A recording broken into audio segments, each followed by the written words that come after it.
আজকে আবার এসেছি একটা রাখির ভিডিও নিয়ে। সামনে আরো কয়েকটা আসবে, কারণ আমার অনেকগুলো ভাই প্রত্যেকের হাতে পরাতে না পারলেও প্রতি বছর তাদের নামে একটা করে বানিয়েই থাকি। তবে আজকের ভিডিওতে আমার আপনাদের কাছে ক্ষমা চাওয়ার আছে, কারণ অনেকে আমাকে অনেক জিনিস বানানোর রিকোয়েস্ট পাঠাচ্ছেন, কেউ কেউ তো প্রচুর বার করে বলছেন। তাদের মধ্যে ছোট্ট বন্ধুরাও অনেকে আছে, তবে বিভিন্ন কাজের চাপে আগের মতন ভিডিওর পেছনে আর সময় দিতে পারছি না আমি, তাই আপনাদের কাছ থেকে একটু সময় চেয়ে নিচ্ছি। কাজের লিস্টে তো প্রচুর জিনিস রেখেছি, যেমন ধরুন লাড্ডু গোপালের ড্রেস, গয়না, canvas, friendship day band, birthday gift, doll house, bookmark, আরও অনেক কিছু।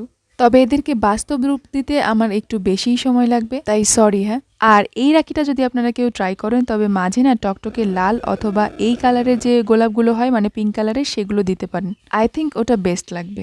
বর্ষায় বাড়ির গাছে মোটামুটি ফুল সব শেষ, তাই আজ সিঙ্গাপুর ডেজি দিয়ে কাজটা সারলাম। এই কম্বিনেশনটা কেমন লাগছে জানাবেন কিন্তু। আর এই যে এইটা দেখছেন, এটা হলো সকালে বানানো সেই রাখিটা। এখন তো বিকেল হয়ে গেছে, তাতেও কিন্তু ঠিকঠাকই আছে। যাই হোক, 3টি রাখির মধ্যে আপনার ফেভারিট কোনটা অবশ্যই জানান কিন্তু।